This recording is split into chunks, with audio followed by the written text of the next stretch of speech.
വണ്ടിപ്പെരിയാർ ഗ്രാമ്പി ജനവാസ മേഖലയിൽ ഇറങ്ങി ഭീതി പടർത്തിയ കടുവയെ വെടിവെച്ച് പിടിക്കാനുള്ള ശ്രമം ഇതുവരെ നടന്നില്ല. 5 ദിവസം മുൻപാണ് വനംവകുപ്പ് ഗ്രാമ്പിയിൽ പശുവിനെ ആക്രമിച്ച കടുവ വീണ്ടും വരുന്നതും കാത്ത് ഏറുമാടം നിർമ്മിച്ചത്. എന്നാൽ ഇപ്പോൾ പശുവിന്റെ ജഡം ജീർണിച്ചു തുടങ്ങി. റെയിൻബോ ന്യൂസ് വാർത്തകൾ നിങ്ങൾക്കായി അവതരിപ്പിക്കുന്നത് ന്യൂ ചെന്നൈ ഷോപ്പിംഗ് ഗൃഹോപകരണങ്ങൾ വണ്ടിപ്പെരിയാറിൽ പ്രവർത്തനം ആരംഭിച്ചു. 180 രൂപയ്ക്ക് നിങ്ങളുടെ വീട്ടിലേക്ക് ആവശ്യമായ മുഴുവൻ സാധനങ്ങളും ലഭിക്കും എന്നുള്ളതാണ് സ്ഥാപനത്തിന്റെ പ്രത്യേകത. വണ്ടിപ്പെരിയാർ സെൻട്രൽ ജംഗ്ഷനിൽ സൂപ്പർ ബിൽഡിംഗിലാണ് സ്ഥാപനം പ്രവർത്തനം ആരംഭിച്ചിരിക്കുന്നത്.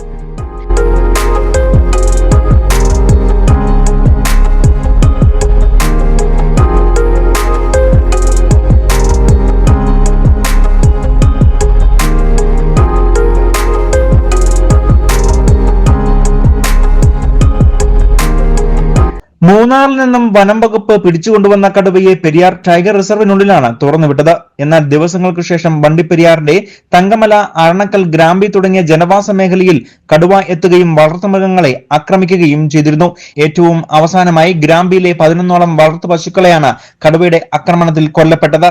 കഴിഞ്ഞ ശനിയാഴ്ച രാവിലെയാണ് ഗ്രാമപഞ്ചായത്ത് അംഗം കൂടിയായ മതിയഴകന്റെ പശുവിനെ കടുവ ആക്രമിച്ച് കൊലപ്പെടുത്തുന്നത്. ഇത് ജനവാസ മേഖലയുടെ 500 മീറ്റർ അകലെ. തുടർന്ന് പാതി ഭക്ഷിച്ച പശുവിനെ മീതി ഭക്ഷിക്കുന്നതിന് വേണ്ടി കടുവ സ്ഥലത്ത് എത്തും. ഈ സമയം മയക്കുവെടിവെച്ച് പിടികൂടാം. ഇങ്ങനെയായിരുന്നു വനംവകുപ്പിന്റെ പദ്ധതി. അതിനായി കടുവ പശുവിനെ ആക്രമിക്കപ്പെട്ട സ്ഥലത്തിന്റെ ഇരുവശത്തായി 20 അടി ഉയരത്തിൽ ഏറുമാടം നിർമ്മിച്ചു. കൂടാതെ സോളാർ ക്യാമറയും ഘടിപ്പിച്ചു. 2 വനംവകുപ്പ് ഉദ്യോഗസ്ഥർ വീതം ഒരു ഏറുമാടത്തിൽ 5 ദിവസമായി കടുവയെ വെടിവെക്കുന്നതിനുള്ള തോക്കിൽ തിര നിറച്ച് കാത്തിരുന്നിട്ടും കടുവ വന്നില്ല.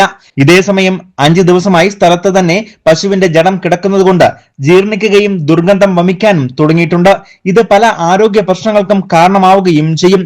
വനംവകുപ്പ് ഉദ്യോഗസ്ഥർ ഇപ്പോൾ ഒന്നും തന്നെ പറയുന്നില്ല എന്നാണ് വാർഡ് മെമ്പർ മതിയഴകൻ പറയുന്നത്. പ്രശ്നമാണ്. ഇപ്പം ഈ കടുവ എന്ന് വെച്ചാൽ ഇപ്പം 10 പശുവിനെ പിടിച്ചിട്ടുണ്ട്. അതിനകത്ത് എൻ്റെ പശു തന്നെ 2 എണ്ണം തന്നെ പിടിച്ചിട്ടുണ്ട്. ഇപ്പം ഇവരടുത്ത് ചോദിക്കുമ്പം ഇവർ കടുവ വരുമോ ഇല്ലെങ്കിൽ പിടിക്കാൻ പറ്റുമോ എന്ന് ചോദിക്കുമ്പോൾ അവരൊന്നും ഒന്നും പറയുന്നില്ല. ഇത് അവർ കൺഫേമായിട്ട് പിടിക്കുമോ എന്ന് പറഞ്ഞ് ഒന്നും പറയുന്നില്ല.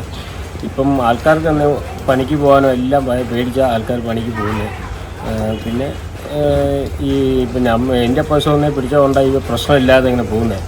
ഇത് വേറെ ആൾക്കാരുടെ പ്രശ്നമൊക്കെ പിടിക്കാൻ ഭയങ്കര വിഷയം. ഏർമാടം 2 എണ്ണം ചെയ്തു വെച്ചിട്ടുണ്ട്. ഇത് വെടിവെച്ച് പിടിക്കാനുള്ള ഏർപ്പാട് ചെയ്യാൻ ഏർമാടം എല്ലാം ചെയ്തു വെച്ചിട്ടുണ്ട്.